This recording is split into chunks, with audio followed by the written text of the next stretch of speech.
Right, let's continue with more background. Any questions or comments? So I now want to introduce so-called Bloch theorem.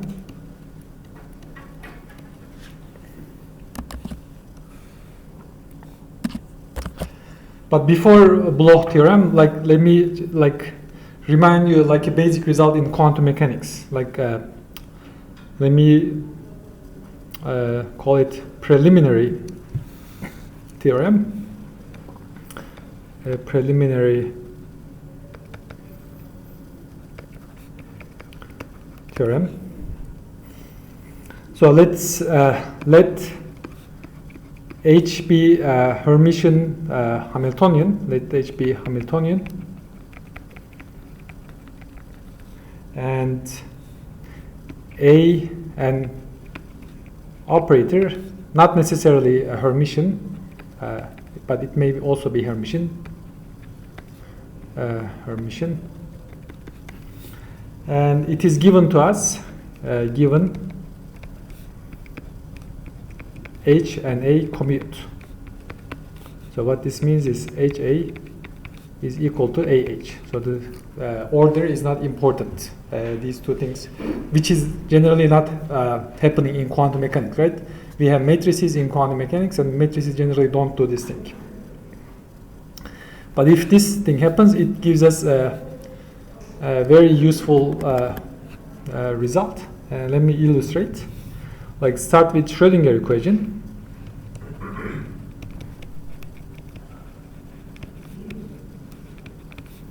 So it is H. So I'll use this bracket notation. I think everybody is comfortable with that, right? Nobody is scared. So this is some E times psi. So this is time independent Schrödinger equation. Now what I want to do is I multiply both sides with A.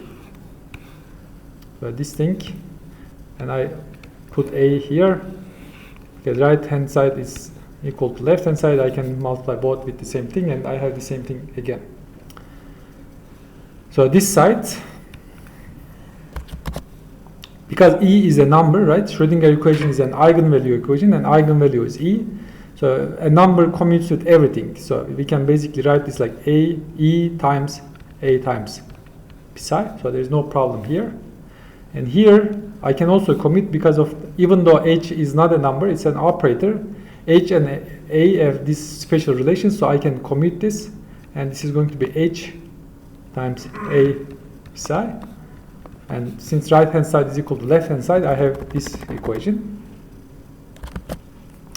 But this looks innocent, but this gave us a very handy way to get another eigenvector, right?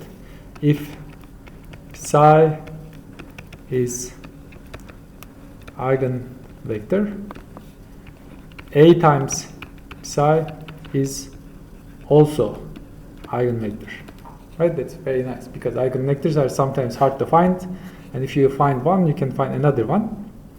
And if the eigenvector corresponding to energy E is non-degenerate, we can also consider degeneracy, but it's a little bit more than what we need, so I'm not going to consider that. Assume non-degenerate E. Then what is the relationship between psi and A psi? Or let me write the other way. What's the relationship between A psi and question mark psi? Energy is non-degenerate, right? What's that? Exactly, right? It is like some A times, right? A is a complex number, and any complex number is fine. That's why we sometimes say in quantum mechanics we have rays. You can multiply a ket with a complex number, and you still have a ket. But this is what? So this condition is like what? This is, you can see this is also an eigenvalue equation. So what this says is if psi is an exact eigenvector of H, and if H and A commute, then psi is also an exact eigenvector of A, right? Hopefully everybody knows this. People probably show this, right? Quantum mechanics, simple stuff. So this is why sometimes we better label these eigenvalues, right? I didn't put the labels on purpose. So let me do it. Let me use lambda here. So this is lambda A. Then this psi is going to have this also, like from beginning from En. We need to have the N, right? This is N, and all of the, okay, not H, but this is N, this is N, and this is, because this is also eigenvalue, this now I have to have one label for energy and one label for this A operator, whatever it is. And then, okay, so this thing, this energy may also depend on A, because it's also in the, it also has a relation to A. Right? So this is, maybe I can write the sentence, if you don't remember it, this is how you should remember it. If A and H commute, like let me write it short, is equal to 0, then H and A can be diagonalized simultaneously.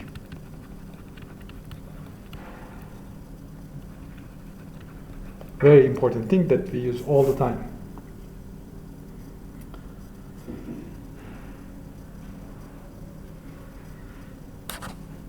Now I want to consider like translations. Does that mean A should be unitary? Not necessarily. Yes, A should be unitary. Yes, it doesn't have to be Hermitian, but here it has to be unitary. We'll come to that in an example, which will be translation. Translation will be not Hermitian, but it will be unitary. Yes. The second thing, let's consider translations. Of course, within quantum mechanics. So a translation, okay, let's be a little bit abstract. Like translation by A, acting on a wave function x. Let me use 1D. We can generalize it to 2 and 3D easily. No problem there. So this is going to give, by definition, so the operator is going to take whatever is to the right. All x's are going to be replaced with x plus a. That's the definition of translation. But what we can do is like we can do like Taylor expansion, right? Taylor expansion says this is going to be psi x plus psi prime of x times a. Actually, I like writing it like this: a in front and d over dx psi of x. It's exactly the same thing. I'm just writing a first. And this is 1 over 2 a squared d squared over dx squared psi of x dot dot dot. But I can like think about the reason I write a to the left is like I can now think about this entire thing acting on psi like this. This is 1 plus a d over dx plus 1 over 2 a squared d over dx squared dot dot dot. This entire thing is acting on psi. But this is exactly the Taylor expansion of exponential, but exponential has an operator which is the derivative. It's going to be exp a d over dx acting on psi of x. And now I want to decorate this a little bit to write it in terms of some familiar observables like momentum. So I want to write it like I want to write I here, and I want to divide by h bar, and I'm going to open some space, and I'm going to write minus I, and this is h bar. And now you can see what is this object? Momentum, right? This is the momentum operator. Then this translation happens to be e to the I a over h bar. We can put heads, but since we know it's an operator, also I'm going to be a little bit careless there. So this is psi of x. So this is so we sometimes get momentum is generator of translations, right? So there is like an action you want to do, and there is like a generator for that action. And if you want to generate translations, momentum generates that. So that's what it is. Now let's consider, let's try to find eigenvalues of translation operator. So I want to consider this T acting on psi. Let me write it like this. Psi of x should be some eigenvalue, let me call it lambda, which will depend on a, so it's the index psi of x, right? But also we know how translation x. This also is psi of x plus a. So what could be the eigenvalue? Like first, there are a couple of hints. If we have do the two different translations, let's do this t. Let me do it a1, t, a2, acting on psi. Like I need to do this one first and then this one first. It's going to be delta a1, lambda a1, lambda a2, psi of x. But we know this is going to be psi of x plus a1 plus a2. Then this is going to be the same function, but because the translation is by a1 plus a2, it's going to be a1 plus a2 psi of x. Then a hint for us is like this function has this property, right? Actually, there's only one or two functions that can do this. As soon as you see this, you should probably start to predict what the function could be. But let's continue. It is exponential, right? As soon as you see this, you know that it is going to be e some times a. So ta should have this form. And now the problem is what this arbitrary constant is. Typically, for this arbitrary constant, we don't use alpha, we use k. I think logarithm will not do that, right? Logarithm, like product of logarithms, is it? I don't think it will do that, right? Yeah. I think, yeah, inverse of this, yes. Now I want to assume one more thing. Okay, this is not enough for us to find eigenvalues. So we also put one more ingredient. Assume periodic boundary conditions. So this is also like a theoretical device for us to get the result. You don't have to do that. There are other ways to do that, but most common is to use periodic boundary conditions. What this says is like if you do this translation some n, let me call it ns times, you come back to yourself, right? So that's, you impose this, it doesn't have to be. And the way we consider this is like, typically we have like a sample like this, but we, rather than considering this sample, we just glue one end to the other, because we don't want the boundaries. Boundaries have like some technical difficulties. By connecting one end to another, you put it on a circle, and this is automatically like satisfied. It's like a theoretical construct. So, but what is this? This is T, huh?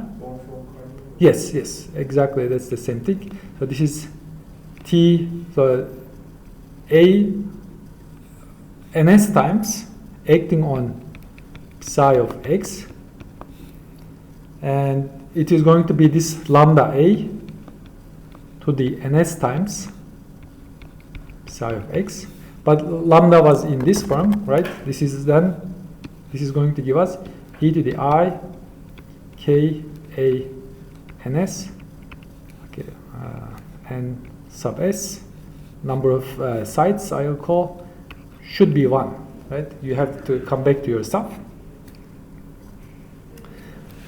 Then this is like, there's only one way to do this. This is k a times ns should be equal to 2 pi times some integer, again m, and m can be 0, 1, 2, dot dot dot, all the way to n minus 1, ns minus 1. After that you repeat yourself. But what I like better is the following. Rather than choosing this, I like choosing the following. I want to choose ns to be even, and m is going to be minus ns over 2 minus ns over 2 plus 1 dot dot dot, all the way to ns over 2, and I won't include ns to have the unique values. Then here, let's put this inside k. So k a is going to be, actually let me try to write from here. So this one is 2 pi over a, I read, and this is ns, this is like that. And if m is equal to minus ns over 2, I have minus pi over 2, right? So this is k is going to be minus pi over 2 plus minus pi over 2, some small number, dot dot dot, all the way to plus pi over 2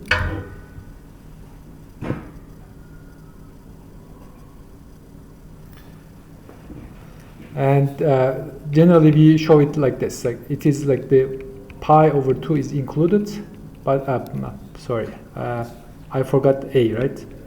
Pi over sorry, so this is pi over a to pi over, is that okay now? I think, right? So this 2 is going to cancel this, ns is going to cancel this, yeah, now this is, I think, correct, pi over 2. Sorry, a.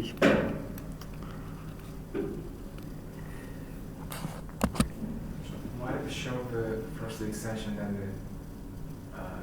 the formation of, the linearity causes, it causing the exponential form? Why did we show those twice? So this one?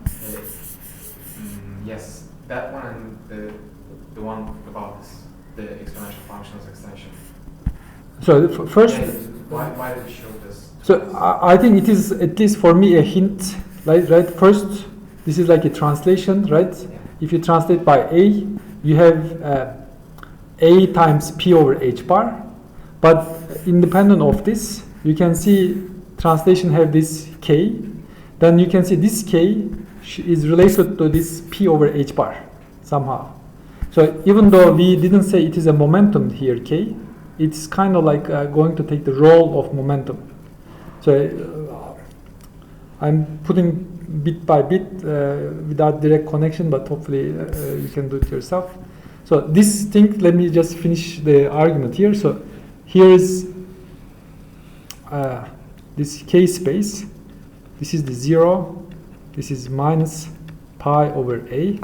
So this is pi over a. So I put like a dot here. Whatever ns is, I need to put as many dots as I can. Like if ns is 20, I'm going to have 20 points. This one. And the last one, I'm going to put like an open circle, not to include it.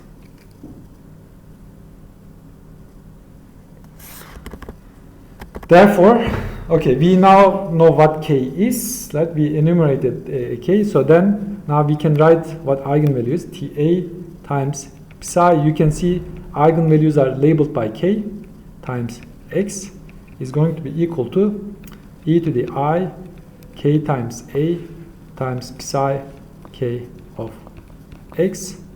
Now I can write this side psi k x plus a is equal to e to the I k a psi of k of a. And does anybody know what this is? Those who took 409? Bloch theorem, right? This is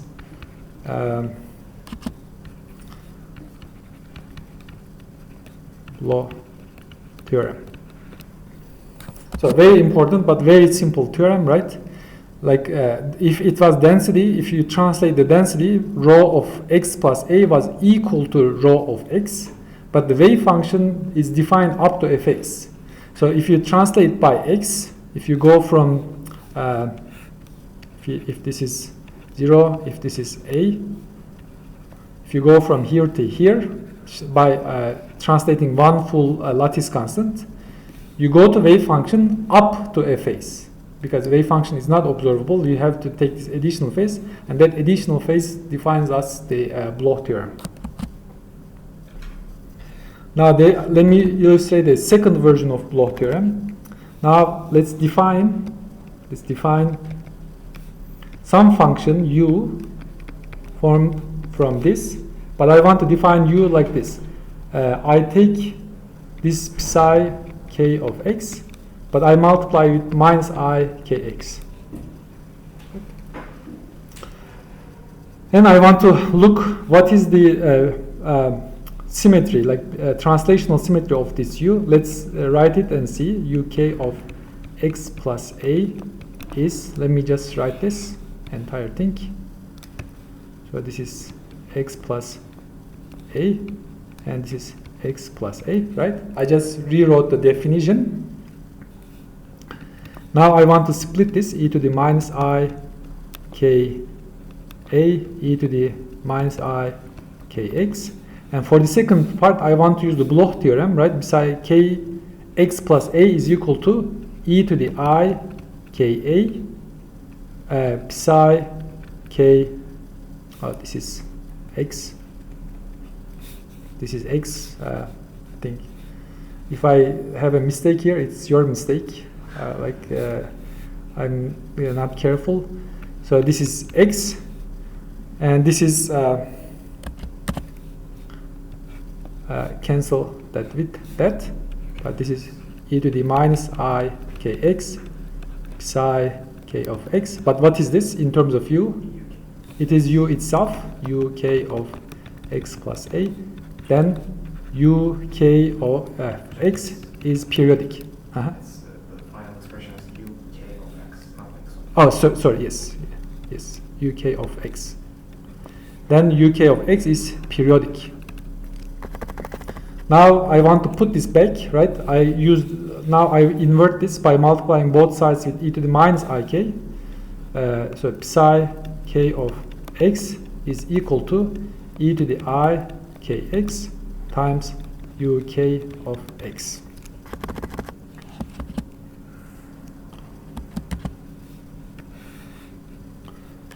So this is the second form of Bloch theorem. This is also Bloch theorem. So what Bloch theorem says is, like, in the presence of a periodic potential, you almost have like plane waves,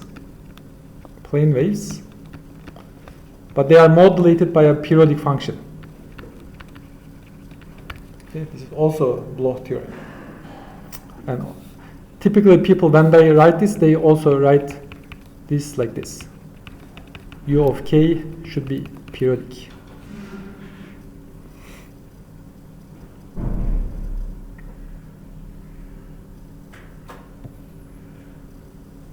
Good, any questions? Now I want to consider the Schrödinger equation, right? So now we can consider electrons in periodic potential. And what we need to do is like we need to solve Schrödinger equation. H psi is equal to E psi. But in the case of a periodic potential, we have H is equal to P squared over 2m, which is an operator with the derivative, plus some periodic function V of x. And V of x should have V of x plus A periodicity. A is what I choose for the periodicity.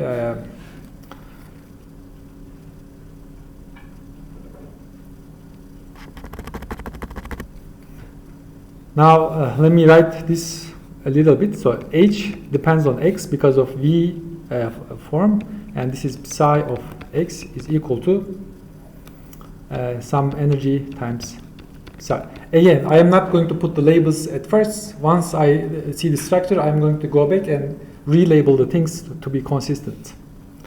Now what I want to do is I multiply both sides. Okay, let me first write this, and I want to write heat with TA from both sides. And what TA does is like wherever you see x, it's going to be h of x plus a psi of x plus a. Right? This is the job of TA, and it is done. And it is this one I can write E times. I can also write psi of x plus a, but I am going to leave it like this. Psi of x. It's also like this is also like psi of x plus a. There's no problem there for the moment. How can translation act on both the Hamiltonian and the wave function? Like the translation doesn't know Hamiltonian and the wave function, right? Translation says like, give me whatever you have. I'm going to just translate everything, right? Like in quantum mechanics, we take what is written to right hand side, we operate the entire thing. And in this form, I'm just abstract, right? Like whatever I have here, like I have like a f of x, any function of fx, and the translation t is going to just write f of x plus a. This says this function can have like a Hamiltonian and the wave function, right? It doesn't matter. You can have like five products of functions. It's not important. You just need to shift every one of them one by one. That's the job of translation. Okay. Of course, you can, convince yourself in other ways, but this works. But now, because V of x is equal to V of x plus a, and p is a derivative, right? We can shift derivatives, there is no problem. H of x plus a is equal to h of x, right? There is no problem here, so this is equivalent to h of x. And this one, I'm also going to go back to definition, and I want to write it like TA times psi of x. Then I have h of x TA psi of x is equal to E times TA psi of x. So I put the parentheses here. And this is what we started with. If you give me a wave function, if you give me an eigenstate, by using operator, I can obtain another eigenstate.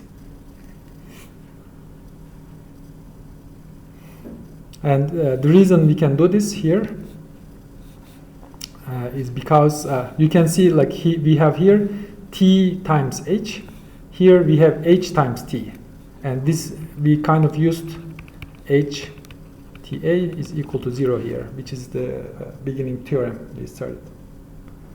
Then we can use like then conclusion h and t can be diagonalized simultaneously.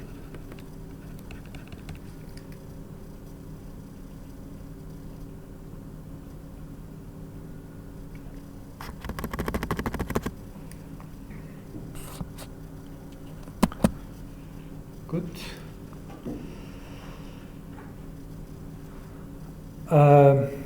Now I want to do a little bit of calculation to obtain what is so-called central equation, and maybe if we have time I can show you like some pictures we can obtain from the central equation. If not, maybe I can do it next time. So here, okay, our job is to solve. So okay, let me write it. H is equal to p squared over 2m plus v of x. V of x plus a is equal to v of x, and we need to solve h psi of x is equal to e psi of x, and we know, okay, psi of x is some e to the I k x u k of x, where u k of x plus a is equal to u k of x. Now I go back and put the labels, because this is true for each k. I can just put k's here, k's here. Actually, this is also like in a little bit you are going to see that we are also going to have different eigenvalues, but for the moment don't worry about that. Let me just put ek there only. So what I'm going to do is to solve this equation. So minus h bar squared. Okay, now I'm going to open momentum minus h bar squared over 2m d squared dx squared psi k of x plus v of x psi k of x is equal to ek psi k of x.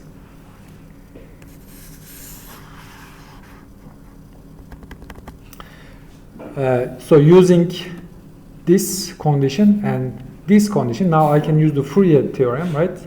So first I'm going to write v of x in terms of these reciprocal lattice vectors. Let me call this v of g. I think this is a nice fine notation, doesn't matter. I'm going to write it like this, and u k of x is going to be equal to sum over g u k, sometimes people write it like this, g e to the I g x. And now I'm going to substitute it to Schrödinger equation, and I'll try to simplify.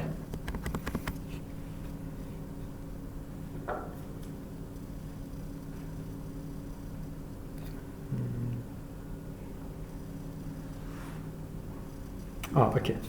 First, let's start with psi k of x is e to the I k x times this object, which is uk. And I like to write it, I want to push this e to the I k inside and write it like k plus g x.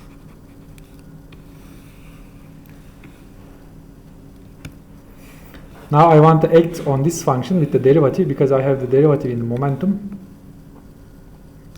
So this is d dx.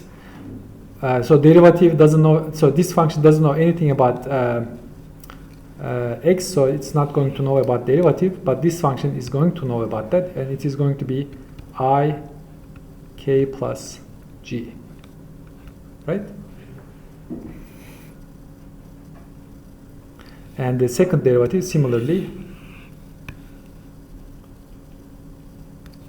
So this is d squared, and this is going to be, let me put minus here, I squared is minus 1, and this is squared. Now I'll put this inside here, this v inside here, and let's see what it gives us. First, the first one, let me copy this. We have, you can see that, okay. So I will put minus h bar square minus, they cancelled, so this is h bar squared over 2m plus, now I want to write v, so this is v of x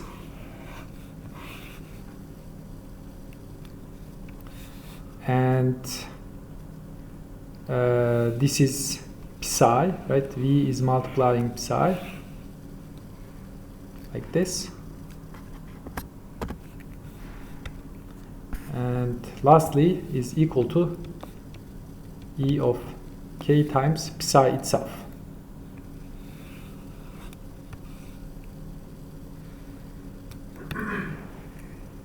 Good. Any questions? But now I look at this and I say, okay, this k did its job, right? There is like sum is over g. I can take this e to the I kx outside. I can take this e to the I kx outside, and I can take this e to the I kx outside, and I can factor it out. So this is going to go with this, and it's going to go with this. Good. And what I will do now is like so multiply entire equation with e to the let me call it e to minus I g double prime. I could say g prime, but I think for some reason I use g. Oh, I see. I know why so You have two G's. yeah, two g's, right? So let me put, so this one prime. I think otherwise they'll mix. Yeah, good job. Yeah. So this is g prime, and now I need to use a third g, so I will use double prime. So this is gx, and integrate. And integration will be from 0 to a dx over a.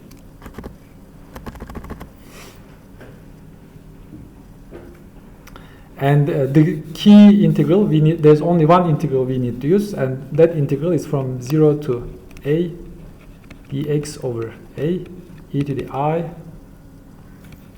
g minus g prime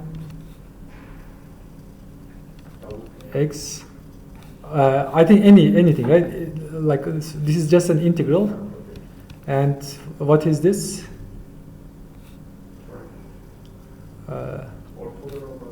Yeah, this is Dirac delta, right? So this is delta g prime g. I think if you want, you can write g's in terms of like 2 pi over a m. So let this be g, and g prime is equal to 2 pi over a times m prime. Plug in there, and first assume m is not equal to m prime and take the integral. Right? It's going to give you 0 because of this. And then in the second step, assume m is equal to m prime. But in this case, there's no exponential. And if you take the integral from 0 to a, it's just 1. So that's the only integral we are going to use. So let me do it, for example, this one first. So for example, we are going to have this object. K is gone. Let me just write it. So this is gx. We multiply with minus g double prime and x. And the only x dependent thing is here. So this is going to be from 0 to a dx over a. And you can see this is going to be delta function, but okay, let me illustrate not to skip anything. So this is going to be delta g double prime, but this delta g double prime is going to kill the summation sum, right? Whenever you have like a delta function in a summation, you are happy because you don't have to do the sum. Everybody knows this. Okay. H bar squared over 2m u k g double prime k plus g double prime squared. So this is the first one. The second one is a little bit trickier, so let's also do that carefully. So this one, because there are two g's, only one of them are going to cancel with the delta function. So this is, okay, let me write it like 1, this is 2 is, okay, you can see that. So let me collect, okay, this one is gone, so this is I g prime x. Now I'll combine this, so this is g plus g prime. Double prime is not, I'll multiply with double prime, so there is like this g and this g prime. Now I'm going to do this multiply with g double prime and integrate. I didn't put that calculation yet. Now that's what I am trying to do. So this is minus g double prime x, and now I'm going to integrate. So this is you count EGX or EIGX exponential in the first sum. I have VGN exponential. oh yes, this one should go, right? I already took this. Yes, thank you. Yes. And so this one, when I see something like this, I'm also happy, right? So this one is again delta of g plus g prime minus g double prime. Then this is going to give me, I have two sums, only one of them will go, and I think I'm sometimes picky to choose which one to kill. I killed g.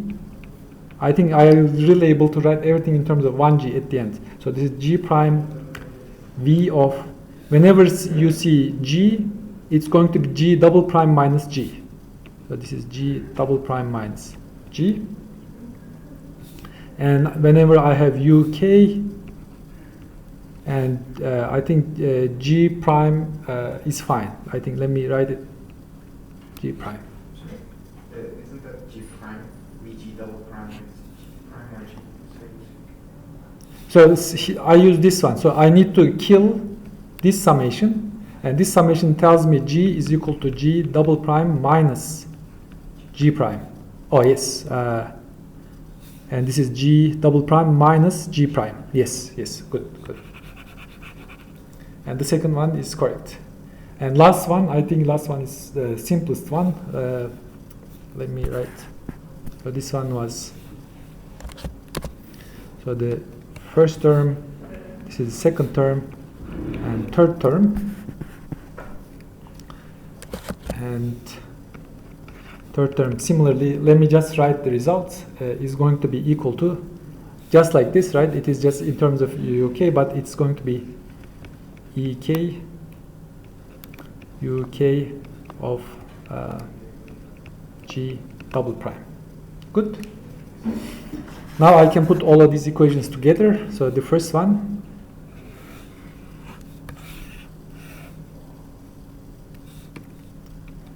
plus the second one,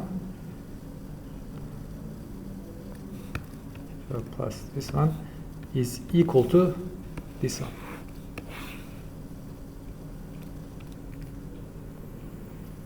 And this is what we call, this is also very important.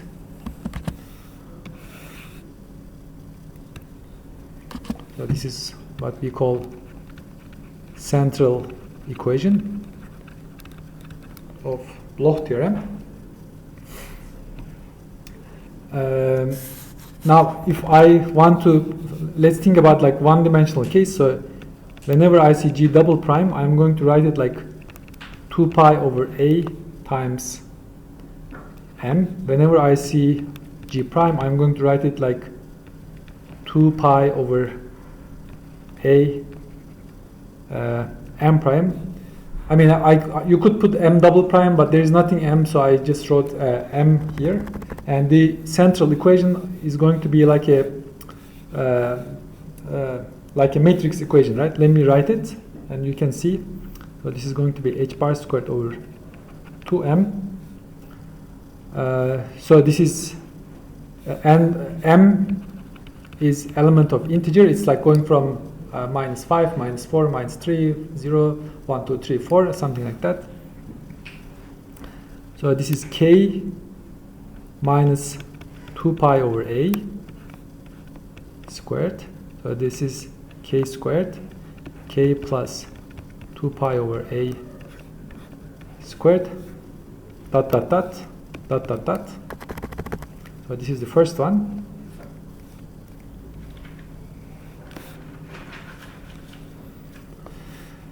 So you can see this is like a matrix, and this entire thing is going to be multiplying that u k of 0, u k of minus 1, u k of plus 1, dot, dot, dot, dot, dot, dot, plus, so this v is a little bit more awkward, right? There is, because of this, there is like a diagonals v0, v0, v0. There's like first of diagonals v1, v1, and so on, right? They just keep going, and this is v minus 1, v minus 1, v minus 1, right? This is g prime, g double prime minus g prime. You can just look from here.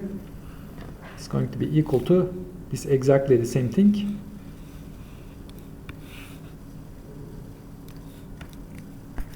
And this is going to be equal to e of k times this thing.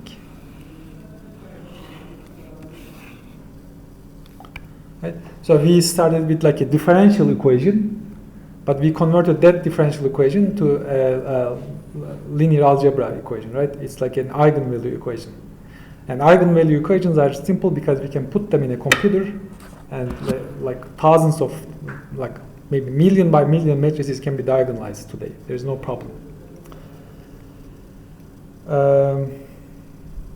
So I wanted to show this to you real quick. Should I do it next time? Maybe I pause here, and next time I will put this in Mathematica, and I'll show you how bands emerge. Not to take time. So let's continue from this central equation next time.